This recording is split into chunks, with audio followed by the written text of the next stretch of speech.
Mayoría, muy bien. Bueno, comenzamos entonces, Sánchez. Bueno, pues yo les voy a hablar del tema de neoplasias proliferativas crónicas.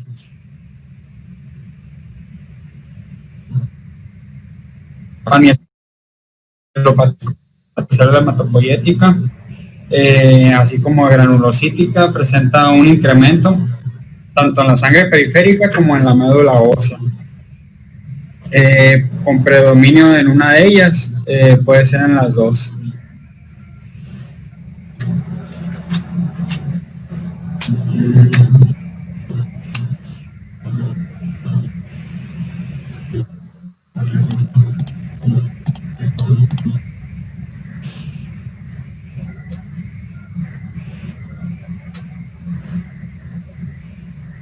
Bueno, como les comenté, pues la definición pues son alteraciones clonales de la célula madre hematopoyética caracterizada por proliferación de células sanguíneas maduras, no reactivas de las líneas celulares mieloides, granulocitos, eritrocitos, megacariocitos y mastocitos. Pues la clasificación, pues se me hizo práctica esta clasificación que puse de las neoplasias mieloproliferativas crónicas. Las divide en leucemia crónica, que esa pues tema ya se miró, la leucemia neutrofílica crónica, la policitemia vera, que es la que vamos a tocar ahorita, mielofibrosis primaria, trombocitemia esencial, leucemia eosinofílica crónica, mastocitosis y neoplasias mieloproliferativas no clasificables. También se pueden clasificar como clásicas y no clásicas, pues las clásicas serían las tres patologías que vamos a ver, que es la policitemia vera, la trombocitosis esencial y la mielofibrosis primaria. Y las no clásicas pues van a ser todas las demás. Pues aquí tenemos un pequeño esquemita donde tenemos a la célula hematopoyética, a la célula mieloide progenitora. Entonces, cuando hay alguna alteración, obviamente clonal, cuando hay la mutación de alguno de estos genes o oncogenes o proteínas, que permiten que la célula siga proliferando, se siga clonando, pues entonces van a aumentar, ¿sale? Si aumentan los mastocitos, pues vamos a tener una neoplasia mieloproliferativa crónica, que la vamos a llamar pues mastocitosis sistémica. Cuando las células, los eritrocitos, aumenten, se clonen, vamos a tener la policitemia vera. Cuando hay aumento de las plaquetas, pues va a ser una trombocitosis esencial. Cuando los eosinófilos estén aumentados, pues vamos a tener una leucemia eosinofílica crónica. Y cuando los neutrófilos y los monocitos, pues van a ser lo que es la leucemia mieloide crónica y la mielofibrosis primaria. ¿Ok?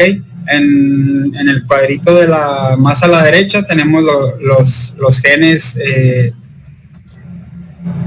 las mutaciones que se presentan para que ocurra esta clonación. Sale que ahorita lo vamos a ir comentando poco a poco. Bueno, el primer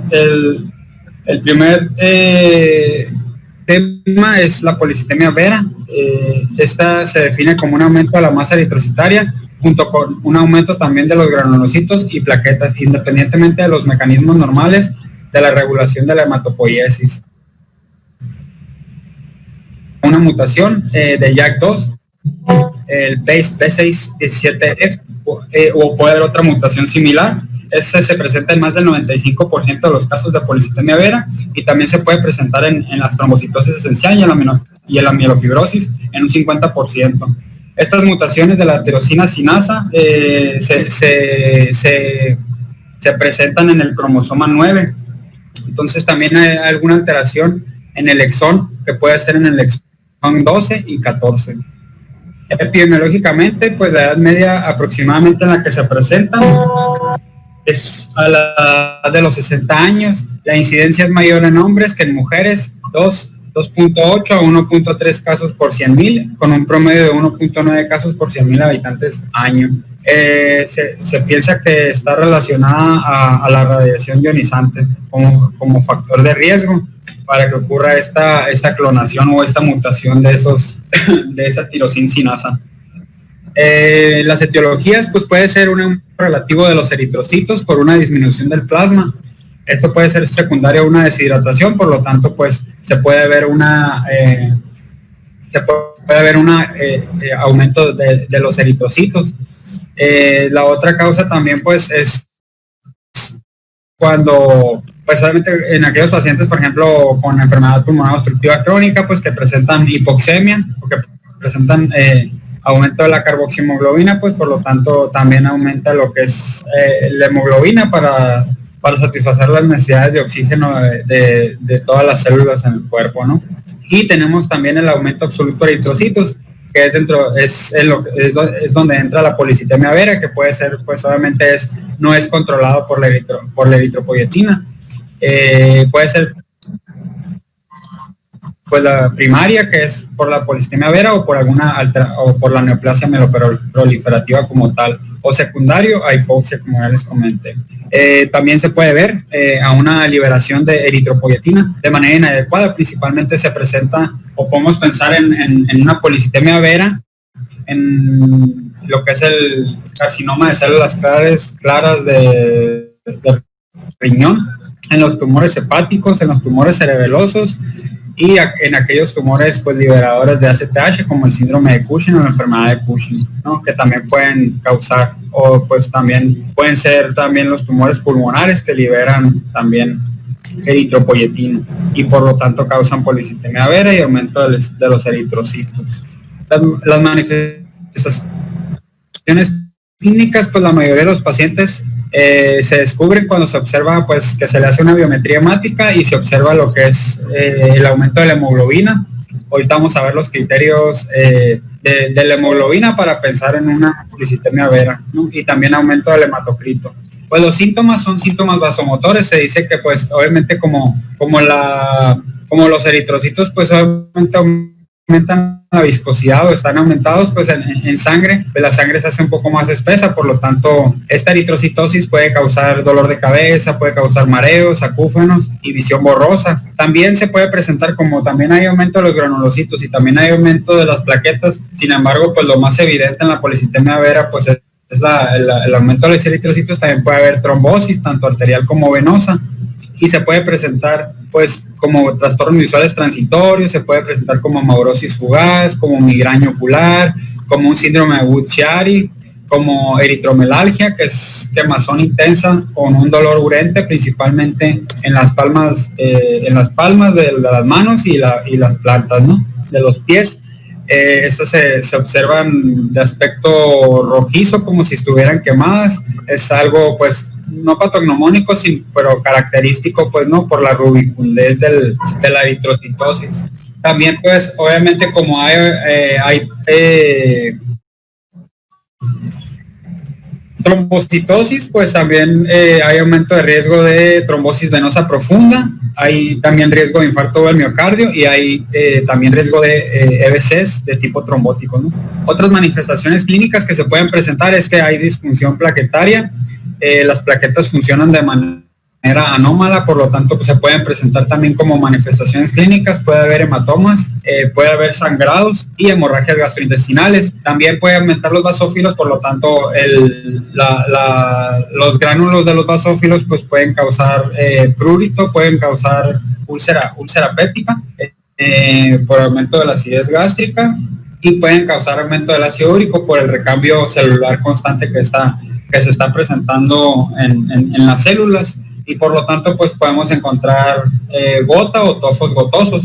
Como les comenté, pues esta patología se presenta muy frecuentemente con la trombocitosis esencial, entonces por lo tanto pueden ser muy parecidas a la sintomatología. Lo que cambia, pues, es nada más el conteo de plaquetas y de eritrocitos.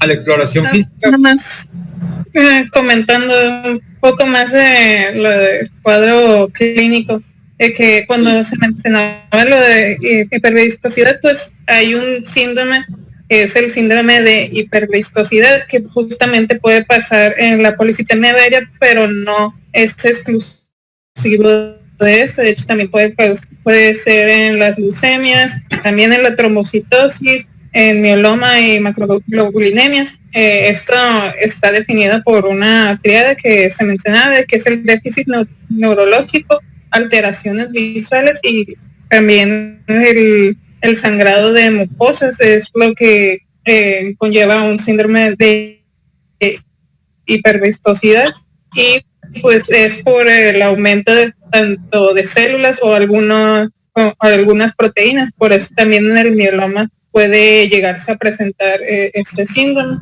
y este se va a diagnosticar por la viscosidad sérica, que se considera normal como 1.4, pero cuando da síntomas es mayor a 3. Generalmente nosotros no revisamos la viscosidad sérica, pero es como se realiza el diagnóstico de esta patología, aunque generalmente lo hacemos más de manera clínica y tomando en contexto del paciente. ¿Cómo hace el diagnóstico, perdón? Es con la viscosidad sérica. ¿Pero cuánto? Mayor a 3. Ok. ¿Mayor a 3 qué? De viscosidad sérica. ¿Pero qué unidades tiene?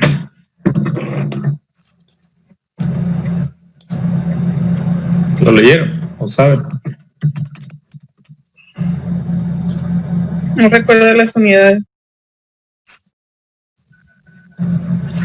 Bueno, 3 sí es el cohorte de hiperviscosidad.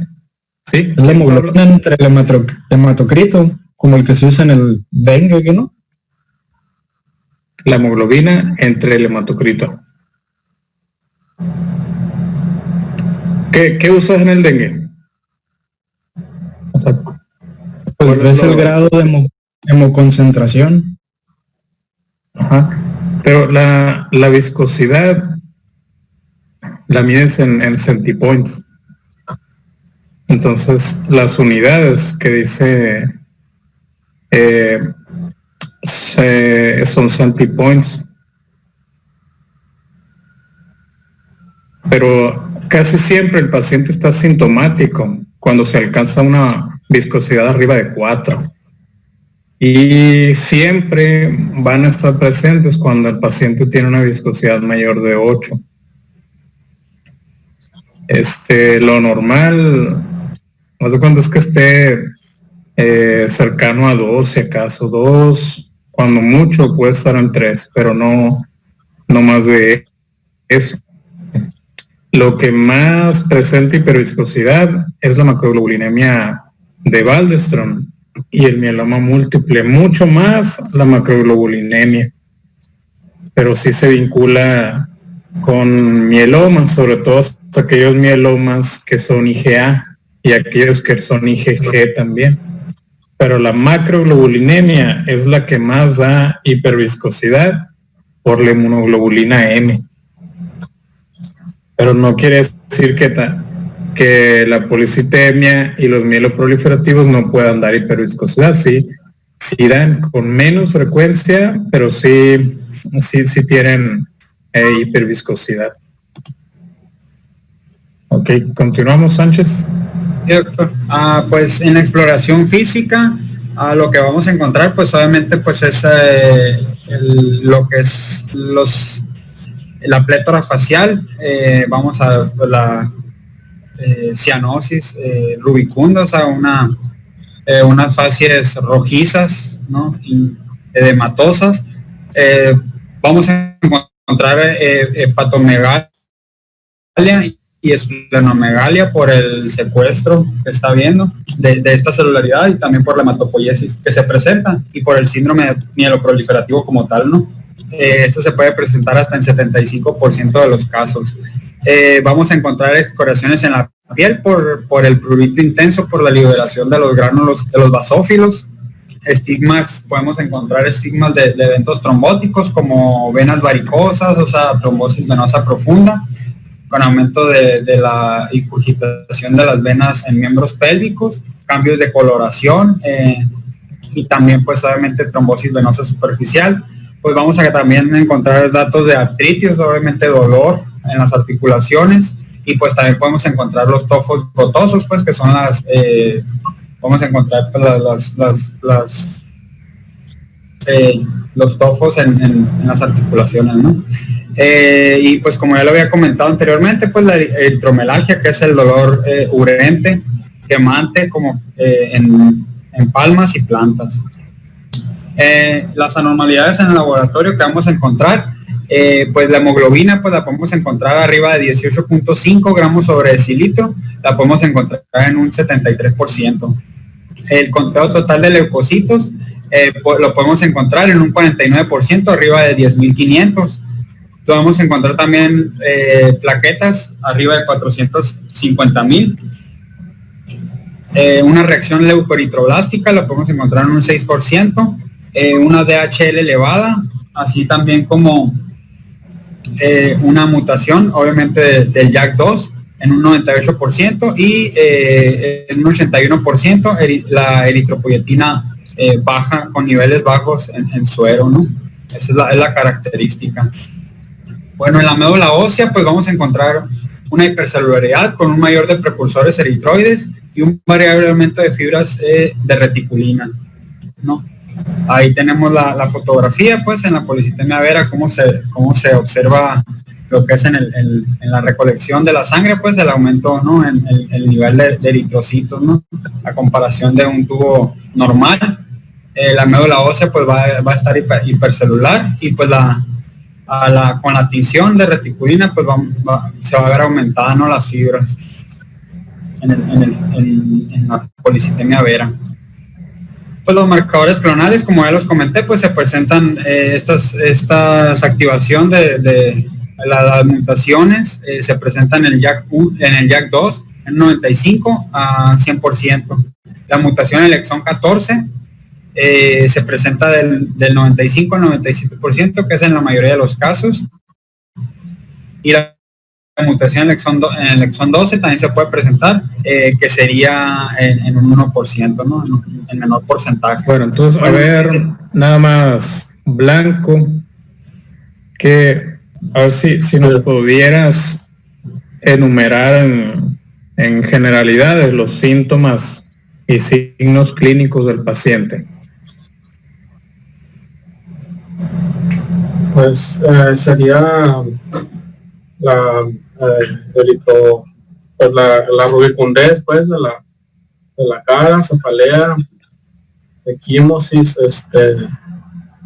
eso bueno, describía también. ¿En qué lo encasillarías? ¿Cómo lo generalizarías? ¿Son síntomas de qué? De eritrocitosis. Ok, vamos a llamarle signos de insuficiencia vascular. Sí, enrojecimiento, cianosis de los dedos. En ocasión puede haber, se queman las plantas de los dedos, y que mejora con la aplicación de frío. A eso se le llama eritromelalgia. Dolor en reposo de los pies y de las piernas. Eso lo vamos a encasillar en insuficiencia vascular. ¿Qué más? Pues describía también esplenomegalia hasta en un 70% de los casos. También datos como de respuesta vasogénica. Describía el prurito acogénico, que era la aparición de prurito al contacto con agua helada. Ok, bueno, vamos a el prurito, la pérdida de peso, sudor, pueden tener algunos, gota, molestias gástricas, incluso fatiga, son signos inespecíficos. Entonces, esos van a entrar en inespecíficos. ¿Qué más? Y los otros pues serían los datos de trombosis, trombosis y venosis. Bien. Lo que puede debutar con estos datos hasta en un 15 a 30%, pero por lo regular son complicaciones. ¿Qué más? Más que datos iniciales.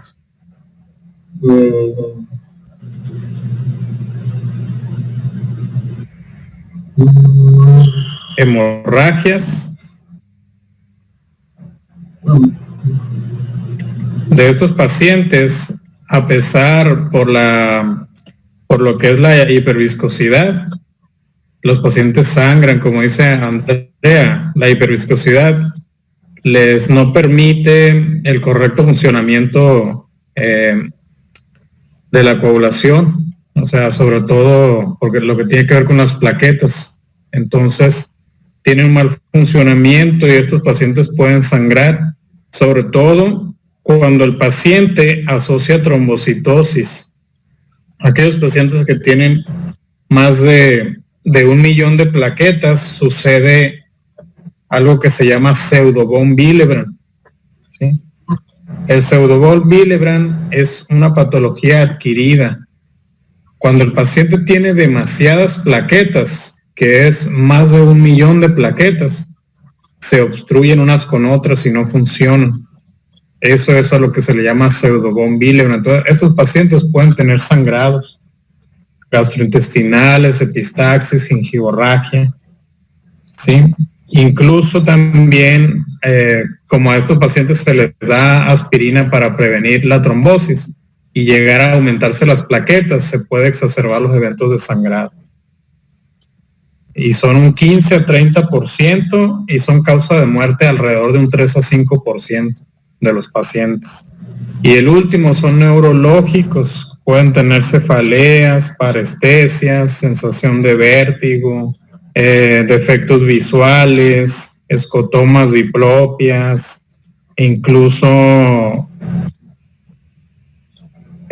insuficiencia vertebrovascular, infarto, isquemia, hemorragia cerebral. Entonces, son en general 5 tipos: neurológicos, hemorrágicos, trombóticos, por insuficiencia vascular, y los inespecíficos, que ya entra el prurito, el cansancio, molestias gástricas, ¿no?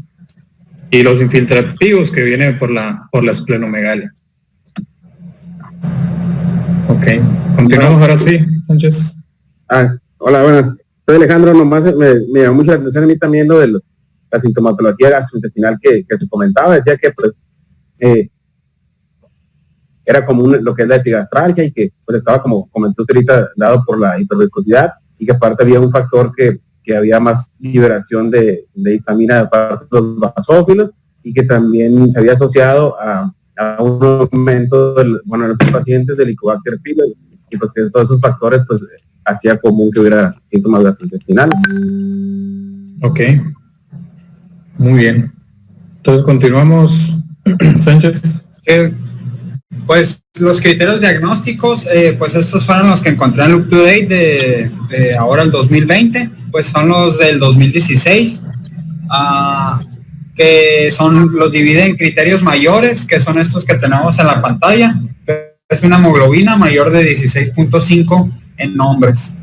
En mujeres tiene que ser mayor de 16, el hematocrito mayor de 49% en hombres y mayor de 48% en mujeres. Ahí tiene que, pues, el incremento de la masa eritrocitaria, puede haber una disminución del volumen muscular medio. Y el otro criterio es una biopsia de médula ósea con hipercelularidad para la edad, con predominio en la serie eritroide, y pues se debe presentar, pues puede haber presencia, mutación de la tirosincina, el JAK2 B617F, ¿no? O las mutaciones de los exones que ya les había comentado, 14-12. Esos son los criterios mayores. Y de los criterios menores,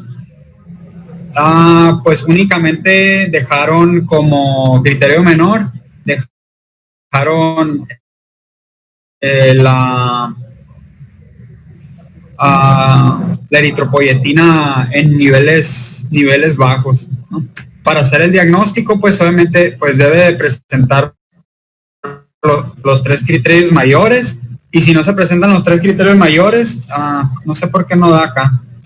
Dale clic en la pantalla. Sí, ya me volvió a salir y ya entré otra vez. Ahí está. Pues como les comenté, para el diagnóstico pues se requieren los 3 criterios mayores, y si no se presentan los 3 criterios mayores, con los primeros 2 criterios mayores y el criterio menor, que es la eritropoyetina sérica subnormal, pues con ese se hace el diagnóstico, ¿no? de policitemia vera.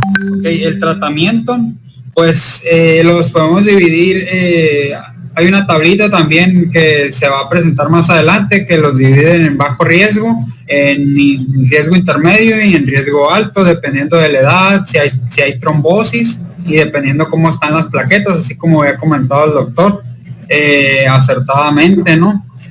Pues principalmente en estos pacientes, pues si es una policitemia vera de riesgo bajo, donde el paciente tiene menos de 60 años y no ha tenido trombosis, pues se debe realizar una sangría o flebotomía hasta que se alcance un hematocrito deseado de menos del 45% y a las mujeres menos del 42%. ¿Okay? Estos pacientes, como lo comentaron, pues por la hiperviscosidad y se les debe dar dosis bajas diariamente de aspirina a todos los pacientes. Si hay pacientes de alto riesgo con mayor de 60 años, trombosis previas o trombocitosis sintomáticas con plaquetas mayor de 1 millón o 1.500.000, un hematocrito inadecuado, lo mejor es dar tratamiento citorreductivo con la hidroxiurea, ¿no? Otro tratamiento que es un inhibidor del JAK1 y del JAK2 es el ruxolitinib. Ese se da cuando hay mala respuesta al tratamiento citorreductivo con la hidroxiurea, ¿no? Y pues parte del tratamiento también es el de soporte, como pues dar alopurinol para disminuir las concentraciones de ácido úrico en sangre. Y antagonistas pues obviamente de H2 y antihistamínicos para el prurito, ¿no? Que pueden presentar estos pacientes. Martín quería comentar sobre lo que dijo ahorita el doctor de la aspirina en dosis baja para todos los pacientes. Pues sí, nos comenta que la bibliografía que se recomienda en dosis de 50, bueno, desde 40 hasta 100, pero pues obviamente en pacientes que tienen contraindicación por otra comorbilidad, ¿no? Y en pacientes, como ya dijo el doctor, con una enfermedad de pseudo von Willebrand, con plaquetas mayor a 1 millón, pues ahí también está contraindicado, ¿no? Aumenta el riesgo de sangrado. Serían las excepciones. Ok, y alguien nada más que me pueda comentar en los criterios diagnósticos, si existiera otra forma de hacer el diagnóstico. Si quiere, dale para Trocito Sánchez. Sí, aquí. En la segunda, donde están. Bueno, ahí están los criterios mayores. Y dale. Y ahí están los criterios menores. Ok, dice ahí, diagnóstico, los 3 primeros criterios o los 2 primeros mayores, los 2 criterios mayores, 2 criterios mayores y un criterio menor. A ver, ¿hay alguna otra forma de hacer el diagnóstico? A ver, espera, ¿quién habló primero? ¿Quién quería hablar? Yo escuché el Blanco. A ver, Blanco. Bueno, decía que puede no requerirse otro si la hemoglobina es mayor a 18.5 o el hematocrito es mayor a 55%, podría ser suficiente para dar el diagnóstico. Entonces, dices que con solo la hemoglobina. Sí, con esos criterios no se requeriría el estudio de biopsia de médula ósea. Ok. Sí, esa es la otra forma para hacer el diagnóstico. Si la masa eritrocitaria está aumentada con hemoglobina arriba de 18.5 en hombres y 16.5 en mujeres, puedes hacer el diagnóstico con ese criterio y con el JAK2, con la mutación del gen JAK2, la mutación V617F. El gen es el JAK2 y la mutación puntual es el V617F o la del exón 12, ¿sí? Con ese y la masa eritrocitaria aumentada pueden hacer el diagnóstico solo, sin tener los 3 criterios. Y también, como dice Sánchez, los tres criterios mayores o los primeros dos, sí, y el criterio menor, que es la eritropoyetina normal o baja. Vale, de esas tres formas pueden hacer el diagnóstico. Eso era, lo que usted comentó, yo había leído la tabla, pero era los criterios de la OMS del 2008, pues. Entonces, yo me basé más en los del 2016, pero pues todavía, obviamente, pues todavía se quedan, ¿no? Todos esos criterios. Sí, se queda, de hecho, en 2017 ya es la actualización. 2017 con la masa eritrocitaria y solo el JAK2. Sí, Arturo. Sí, nada más para de lo mismo que usted comentó, nada más para ampliar. Yo lo que vi de esos criterios que dijo era que eran los criterios británicos. Son de la OMS. Bueno, muchos criterios van a ser similares porque no hay muchos más criterios para policitemia vera más que esos. O sea, y que más bien el resto, o sea, todos los demás estudios se hacían cuando era un porcentaje muy pequeño de JAK2 pues, negativos, que creo que es el 2%, y es cuando haces todo lo demás. Hasta 5% pueden estar negativos. Sin embargo, a esos pacientes hay que buscarle exón 12 y exón 14. Pero para fines prácticos no se enreden mucho. O los tres criterios, o el primero y el tercero. La biopsia de hueso casi no es adecuada si la masa eritrocitaria está elevada. ¿Sale? No se enreden mucho. Es que alemán, pero es que los criterios británicos se referían más a un hematocrito elevado, pues no tanto a la movilidad. Sí, tomen en cuenta los criterios de la OMS. Para fines prácticos de nosotros vamos a tomar en cuenta criterios OMS. ¿Sale? Continuamos, Sánchez, entonces. Sí, el pronóstico en estos pacientes pues es un 15-20% de los pacientes pues van a terminar desarrollando mielofibrosis, ¿no? El otro 7% va a desarrollar leucemia mieloide aguda. La supervivencia en los no tratados pues es corta, es de 18 meses. Y la supervivencia pues en pacientes tratados se puede hacer hasta de 13 años, ¿no? El otro tema es la trombocitosis esencial. Esta se define como un aumento mantenido de las plaquetas mayor de 450,000 por microlitro, y más aumento de los eritrocitos y granulocitos. La incidencia en estos pacientes es de 2 por 100,000, con predominio más en mujeres que en hombres, de 2 a 1. La etiología, pues existe una mutación en el gen que produce la trombopoyetina, por lo tanto pues hay estimulación y aumento de los megacariocitos a nivel de médula ósea, y también pues hay una alteración del receptor de la trombopoyetina, que es el receptor MPL. Este genera aumento de la trombopoyetina y por lo tanto aumento de las células progenitoras de megacardioblastos. Pausa tantito, Sánchez, nada más quiero que quede claro el tratamiento de la policitemia vera. ¿Te puedes regresar tantito? Sí. Ahí está. El tratamiento, ok. ¿Cómo haces una flebotomía, Vianney? ¿Cómo la indicarías?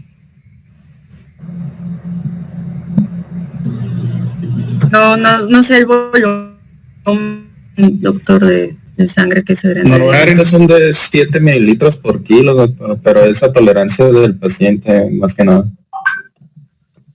Sí, se comenta que 500 mililitros equivalen a disminuir 3 unidades porcentuales del hematocrito.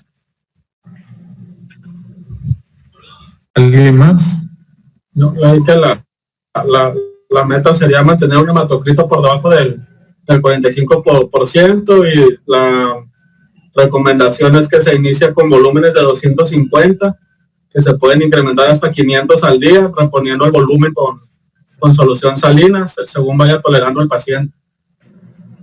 El paciente también leía, pues les daban una terapia de inducción, pues que normalmente iban de los 300 a 400 por día hasta llegar al al objetivo, que eran los 45% del hematocrito, y ya después se le daba una de mantenimiento, ¿no?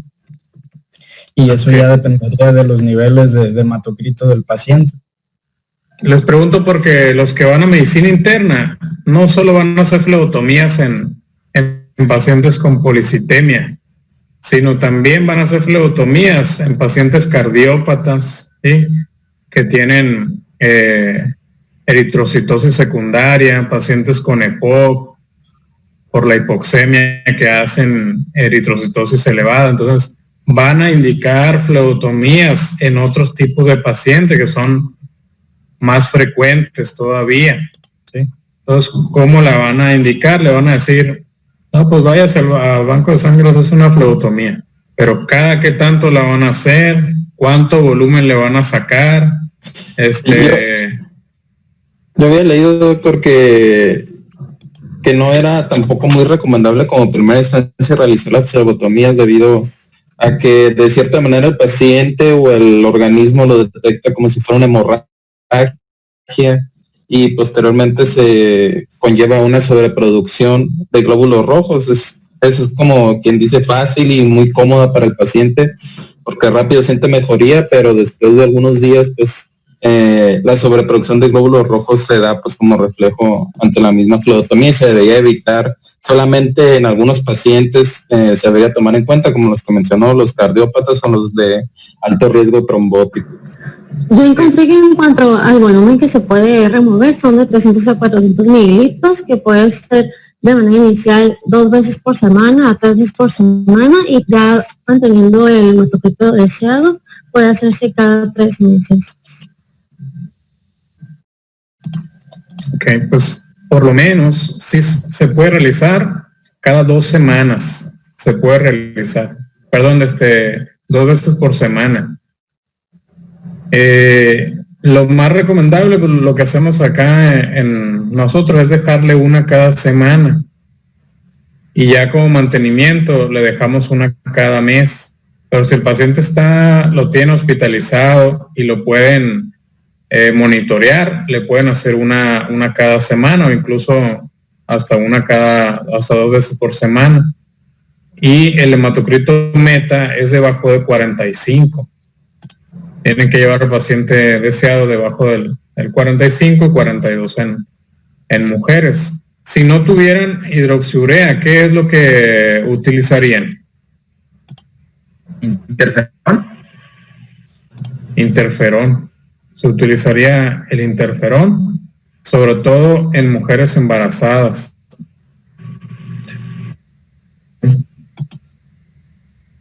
Se prefiere el interferón porque la hidroxiurea es teratogénica. Y de esto que les pone Sánchez, el ruxolitinib es un medicamento muy bueno, pero es de muy alto costo. Y apenas hoy, este año, creo que se va a autorizar para los pacientes. Creo en los nuevos medicamentos que se estaban autorizando para el IMSS. Ya iba a entrar al cuadro básico. Creo, si no es que me equivoco. Muy bien, ahora sí continuamos, Sánchez. Sí. Pues como les comenté, estábamos en la etiología pues de la trombocitosis esencial. Pues las primarias es por las neoplasias mieloproliferativas, por síndromes mielodesplásicos o en sí la trombocitosis esencial, ¿no? Las secundarias pues es por trombocitosis reactivas, ya sea por inflamación secundaria a una eventos autoinmunitarios como artritis reumatoide, como el CUSI, o unas vasculitis, por infecciones, hemorragias agudas, por ferropenia, en los post-esplenectomizados, en neoplasias como especialmente los linfomas de Hodgkin, ¿no? Se presentan las trombocitosis reactivas pues, secundarias. Primarias, pues más de la mitad de los pacientes se presentan asintomáticos y la trombocitosis se descubre pues de manera ocasional en más de la mitad de los pacientes. Los síntomas pues son parecidos a los de la policitemia vera, son síntomas pues vasomotores, pues hay trombosis arterial y venosa, y pues con eritromelalgia, ¿no? Por oclusión arteriolar, hemorragia, prurito, esplenomegalia, hepatosplenomegalia leve, migraña, puede haber ataques isquémicos transitorios, y también en las mujeres jóvenes embarazadas pues se puede presentar como abortos tempranos, ¿no? La trombocitosis es esencial, pero sin embargo pues esta también, como les comenté, pues son asintomáticos y se descubren, que quede claro, pues en una biometría hemática, pues donde tenemos más de 450,000 plaquetas. Pues la evaluación diagnóstica pues este es uno de los diagnósticos de exclusión. En el frotis de sangre periférica pues podemos encontrar plaquetas con hipogranulares grandes, con leucocitosis y necrofilia leve, ¿no? En la biopsia de la médula ósea pues vamos a encontrar los megacariocitos agrandados y ausencia de fibrosis, ¿no? Como les comenté, pues no se tienen que cumplir los criterios diagnósticos como para policitemia vera, para leucemia mieloide crónica o para alguna otra neoplasia mieloproliferativa. Por lo tanto, pues viene quedando como un diagnóstico de exclusión la trombocitosis esencial. Pues aquí pues le puse pues la tablita esta, pues es el riesgo en los pacientes. También pues hay mutación como les comenté, pues en el JAK2 pues se puede presentar en 50%, y los divide como alto riesgo, intermedio riesgo, bajo riesgo y muy bajo riesgo.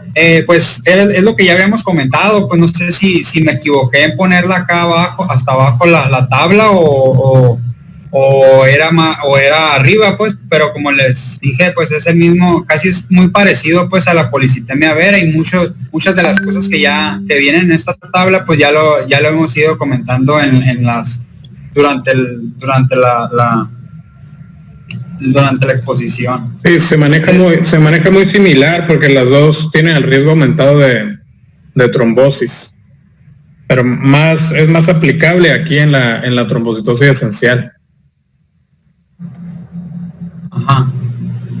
Pues aquí pues los criterios que toman pues es la edad, pues que sea mayor de 60 o menor de 60. Pues si es mayor de 60 pues es de alto riesgo, y si tiene mutación del JAK2 pues pues se presenta como alto riesgo con historia de trombosis, ¿no?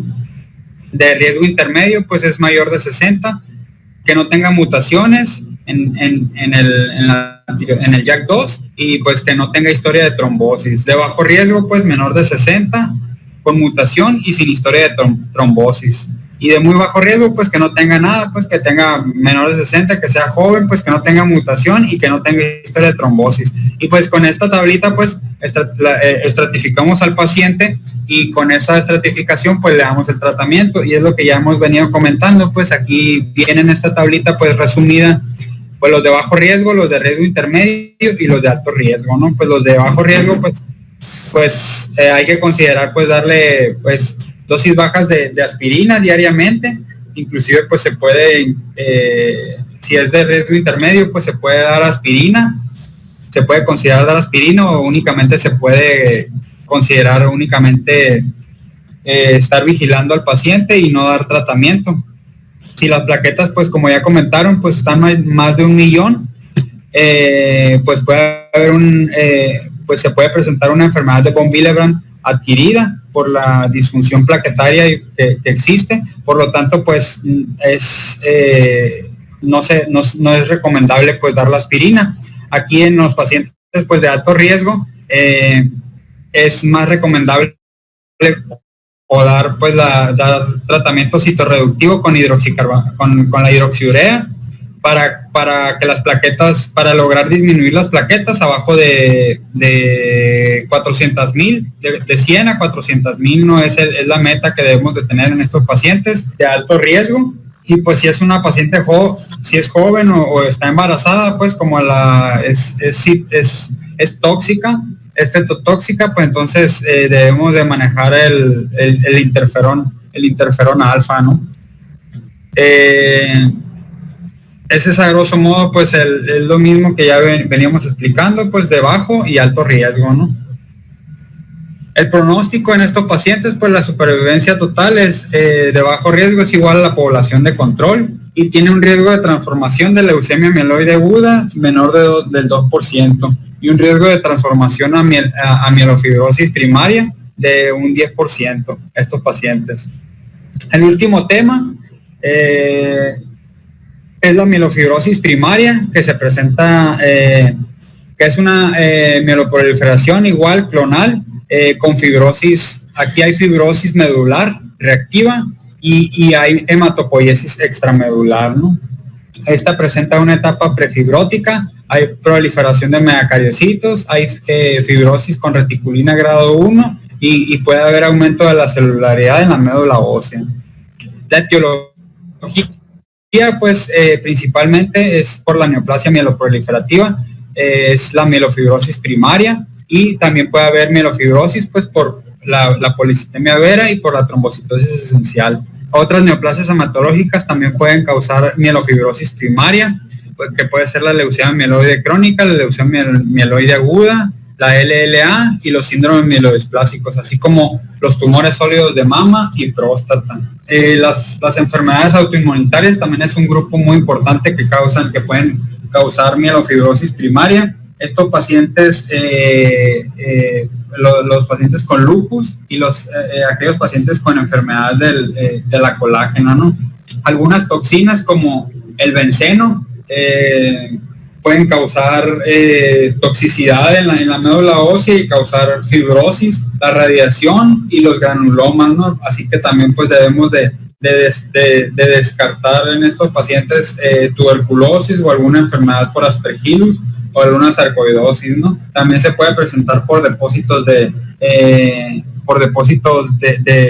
glucógeno, como la enfermedad de Gaucher.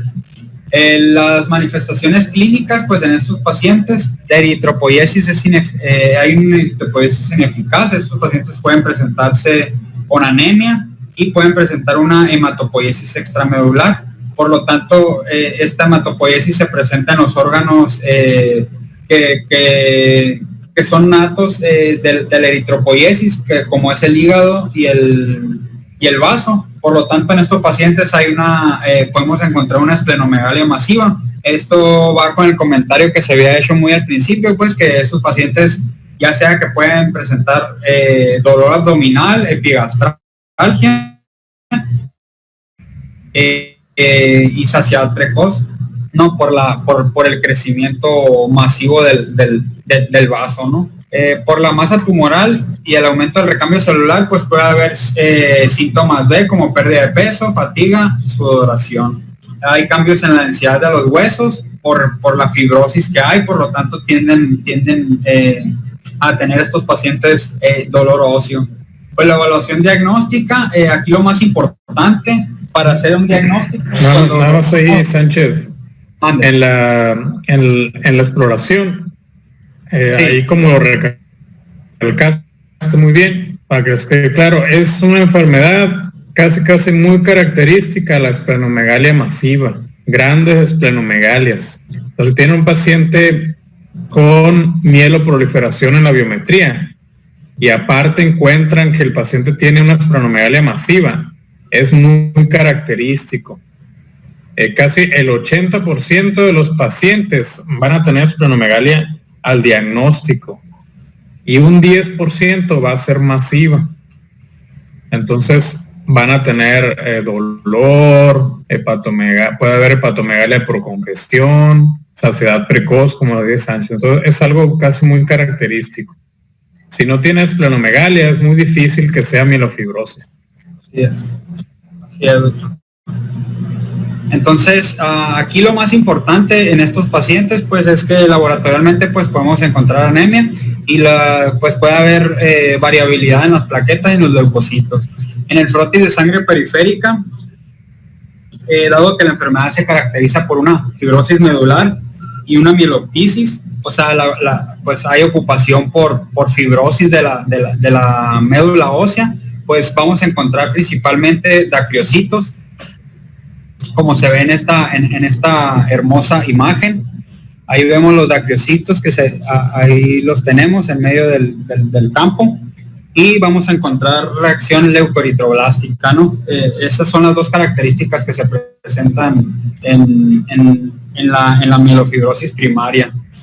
Y para hacer el diagnóstico, pues un aspirado de la médula ósea. Principalmente nos tocó un paciente cuando rotamos por hematología el primer mes, nos tocó un paciente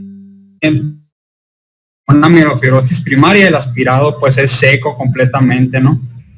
O sea, no se aspira nada o una mínima cantidad de médula ósea. Y en la biopsia pues vamos a encontrar múltiples, pues ahí les puse una fotografía del Up to Date donde con la tinción de tricrómico se observan las fibras de colágeno, ¿no? entre medio de las trabéculas de la médula ósea, que son las fibras azules. En estas otras fotografías, por ejemplo, la del lado derecho es una médula ósea normal, con todas las células progenitoras, y en el lado izquierdo tenemos una médula ósea de una mielofibrosis donde se observa una fibrosis abundante, ¿no? En estos pacientes. Por lo tanto, para hacer el diagnóstico pues es característico, tenemos que hacer el aspirado de médula ósea y la biopsia, ¿no? Y buscarle las causas secundarias. Y aquí es muy importante la biopsia de hueso, tanto en la trombocitosis esencial como en la mielofibrosis. La biopsia de hueso es muy importante, porque aquí la biopsia de hueso te va a decir si hay fibrosis en la médula.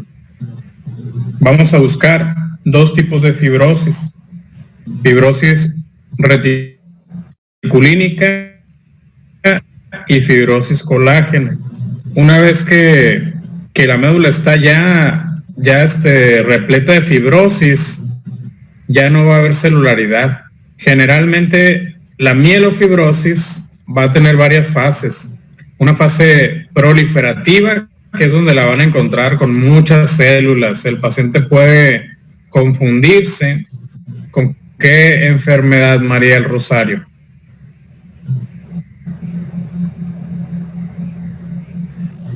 Está apagado tu micrófono. Disculpe, mencionó que cuando estaban disminuidas las células. No, cuando tenemos una fase proliferativa. Ah, ok. Pues pudiera ser con alguna otra, no puede ser mieloproliferativa. ¿Cómo cuál? Sobre todo cuando hay mucha proliferación. Ok, pues puede ser con la trombocitemia esencial o leucemias también. ¿Qué leucemia? Pues, por ejemplo, vimos la leucemia mieloide crónica, que también es una neoplasia mieloproliferativa. Con leucemia mieloide crónica. En esa fase se confunde muy fácilmente con leucemia mieloide crónica por la proliferación que existe. Es casi igual, ¿sí? Sin embargo, el aspirado de médula ósea pues te va a hablar de que hay algo de fibrosis. Incluso el paciente puede tener las mutaciones y va a tener el PCR para el Filadelfia negativo.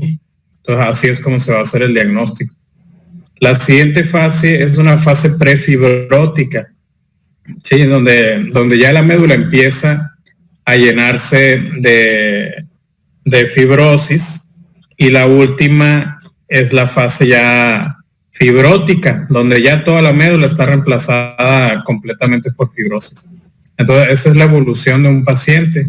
Ya cuando hay una fase fibrótica, el paciente hace pancitopenias, hace anemia, hace trombocitopenia e incluso hace leucopenias. Primero, mieloprolifera. Segundo, como que se estabiliza en la fase prefibrótica, y en la fibrótica ya no hay producción celular y cae en pancitopenia. Ok, continuamos, Sánchez.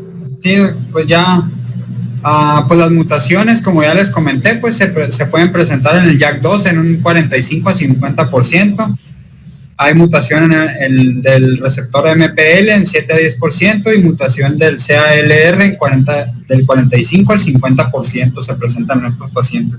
Pues como diagnóstico diferencial en estos pacientes, pues obviamente dependiendo de la fase en la que nos encontremos, pues debemos de pensar por la fibrosis medular, pues las más frecuentes es las leucemias mieloides crónicas, las leucemias mieloides agudas, principalmente la M7, las tricoleucemias o las leucemias de células peludas, los síndromes mieloproliferativos y pues las leucemias linfoproliferativas como el linfoma de Hodgkin, así como una tuberculosis también estamos obligados a descartar porque pues también causa fibrosis, ¿no? Es parte del papel del internista.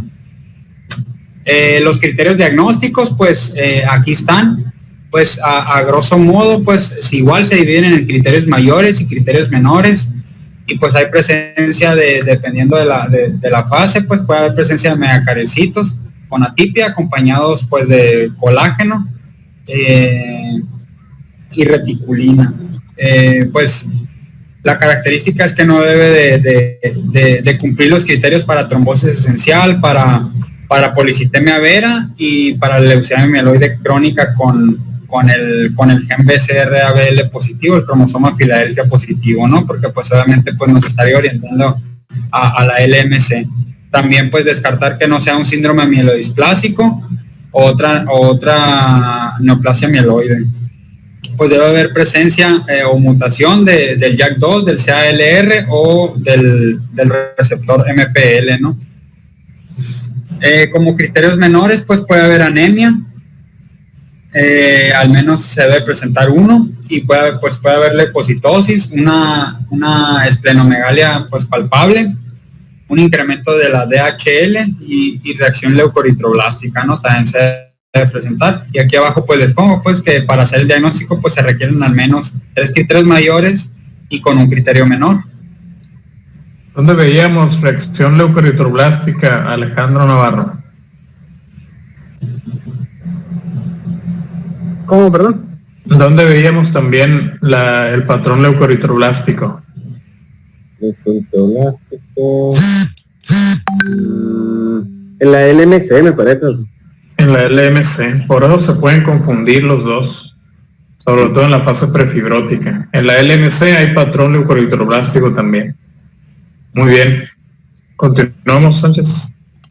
Pues ya por último, la última diapositiva pues sería pues el tratamiento. El tratamiento pues en estos pacientes pues es un trasplante de células progenitoras hematopoyéticas halogénico, pues ese se recomienda en pacientes jóvenes, ¿no? En aquello pues el tratamiento de soporte pues si hay disminución pues de plaquetas o de hemoglobina, pues las transfusiones es el tratamiento ideal. En estos pacientes pues si está habiendo pues disminución si hay o si el vaso está muy agrandado, pues que sea muy grande, pues la esplenectomía pues es el tratamiento ideal, ¿no? La hidroxiurea pues para la leucocitosis y la trombocitosis. El ruxolitinib pues que disminuye los síntomas, disminuye la esplenomegalia y he visto que aumenta la supervivencia. También se puede administrar talidomida y esteroides para aumentar el recuento de eritrocitos en estos pacientes, ¿no? Y pues sería todo de mi parte, pues son esos 3 temas, creo que son los más importantes de las neoplasias mieloproliferativas, y pues como conclusión pues se parecen mucho, son enfermedades que sí se presentan. Se puede presentar más la trombocitosis esencial, creo, pero pues igual las otras 3 patologías pues también pues sí las podemos encontrar, ¿no? en el ámbito. Esta última enfermedad de mielofibrosis, hay que tener en cuenta que como puede presentarse como proliferativa, también puede presentarse con pancitopenia, como les comentaba anteriormente. Entonces va a tener un doble manejo. En fases iniciales, cuando hay mucha proliferación, se va a manejar con citorreducción. ¿qué medicamentos de citorreducción vamos a utilizar en estos pacientes, Itzel? Se recomendaba la hidroxiurea de primera instancia. Ok, la hidroxiurea, muy bien. Para, pues, tratar de que el paciente disminuya los leucocitos, disminuya las plaquetas, ¿no? Cuando hay una fase de proliferación. ¿Qué otro medicamento te ayudaría en estos pacientes para mejorar la anemia? Si el paciente tuviera proliferación, ¿con qué medicamento mejorarías la anemia? Mencionaba que se debía valorar el uso de eritropoyetina, pero midiendo los niveles séricos primero de estas. Ok, pero el paciente tiene proliferación, ¿utilizarías eritropoyetina? Con hierro.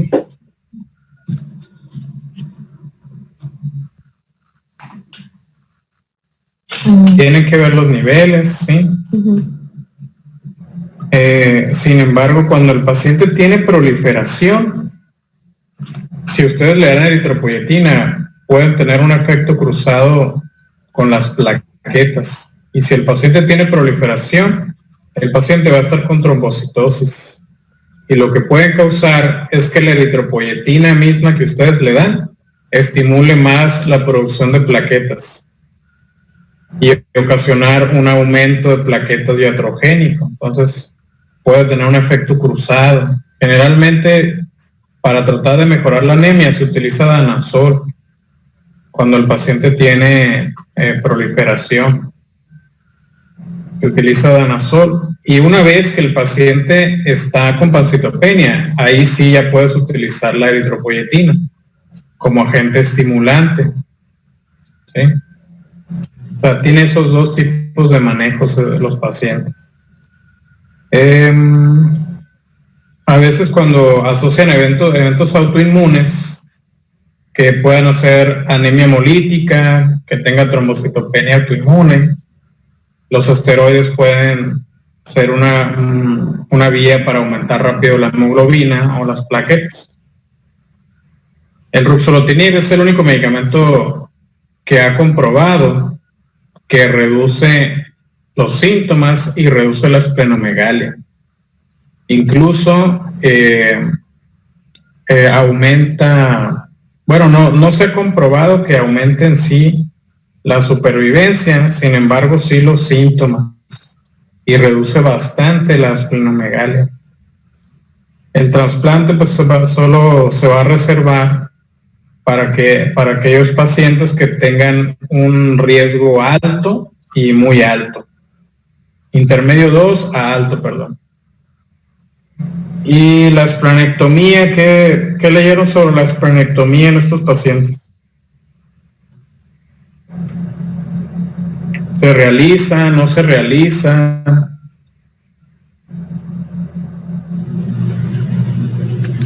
Yo revisé que sí se puede realizar, sobre todo porque la esplenectomía en este último, en el último trastorno, pues sí es masiva. Se comentaba como diagnóstico más de 10 centímetros, pero había un porcentaje de pacientes que lo presentaban incluso mayor a 16 centímetros o casi prácticamente en hueco pélvico, ¿no?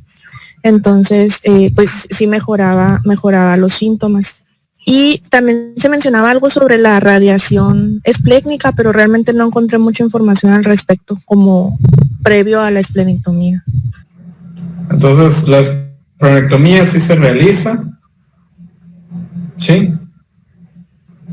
¿Tú qué crees, Viane? ¿Sí se realiza? También encontré, doctor, que sí se puede realizar, pero nada más en aquellos pacientes que presentan síntomas pues secundarios a la esplenectomía, que han tenido infartos, que han tenido hemorragias esplénicas o que tienen complicaciones mecánicas debido a ello. Eso es lo que encontré. Ok, aquellos pacientes, no se realizan todos los pacientes, o sea, no todos los pacientes que tienen mielofibrosis les van a quitar el vaso, no todos. Tiene su indicación, generalmente aquellos pacientes que han cursado con anemia y que tienen síntomas relacionados a la esplenomegalia, que tienen síntomas, y pues por supuesto que no tiene opción de utilizar ruxolitinib, porque con el ruxo podría disminuir el tamaño del vaso. Entonces, solo está contraindicada si hay trombocitosis, si el paciente tiene trombocitosis. Entonces, hay que corregir la trombocitosis y ya puede hacerse la esplenectomía, pero solo en pacientes sintomáticos, con anemia y que tengan síntomas graves por el hiperesplenismo masivo. Y la radiación esplénica, generalmente se utilizan dosis muy bajas de radiación, van yo creo que de 0.5 a 1 Grays, cuando la dosis en los linfomas es de 30 Grays, hagan de cuenta. Entonces esta se utiliza de 0.5 a 1 Grays, generalmente mejora la esplenomegalia cuando es dolorosa, y la respuesta que tienen estos pacientes la sostienen unos 4 a 6 meses si acaso. Sin embargo, en un tercio de los pacientes que reciben la radiación puede tener pancitopenia severa y prolongada, y lo que va a asociar mortalidad en esos pacientes. Entonces solo está indicado en aquel paciente que es candidato a esplenectomía, o aquel paciente que está indicado pero por las comorbilidades, como está el paciente, no se la pueden realizar. A ese paciente le pueden hacer radiación del vaso.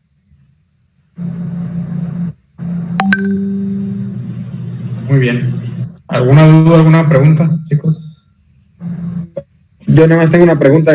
¿En qué momento se utilizaría el busulfán en la policitemia vera? El busulfán en la policitemia vera ya no se está utilizando. Busulfán en policitemia vera. Porque ya tienes medicamentos, Hidrea, ya tienes interferón, utilizas las flebotomías, pero anteriormente se utilizaba busulfán. Ya ahorita no. Ya casi es medicamento para mieloma nada más.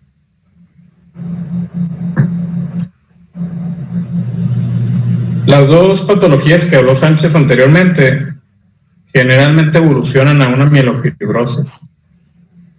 Cuando una mielofibrosis es diagnosticada sin trombocitosis y sin policitemia, van a hablar de una mielofibrosis primaria. Cuando una mielofibrosis viene de una evolución de una trombocitemia esencial o una policitemia vera, van a hablar de una mielofibrosis secundaria.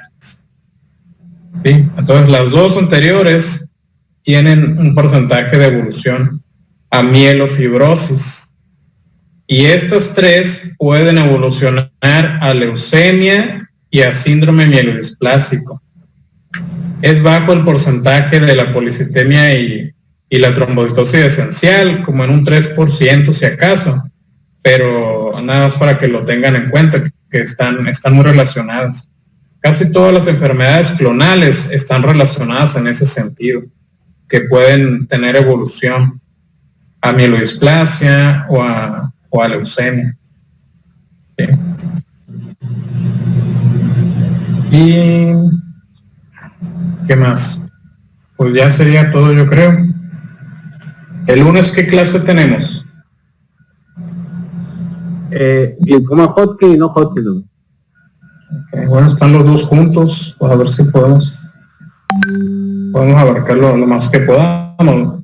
La clasificación de los linfomas, hazlo en una común para los dos. ¿Va a quedar? Sí, en una común para los dos, y la clínica también una común para los dos. ¿Va a quedar? Sí, para que no se alargue mucho. Muy bien. Pues muy bien, estuvo completa la clase. Nos vemos el lunes. Si no tienen dudas, preguntas, nos veríamos el lunes entonces, chicos. Ok, gracias. Bye. Gracias. Hasta luego.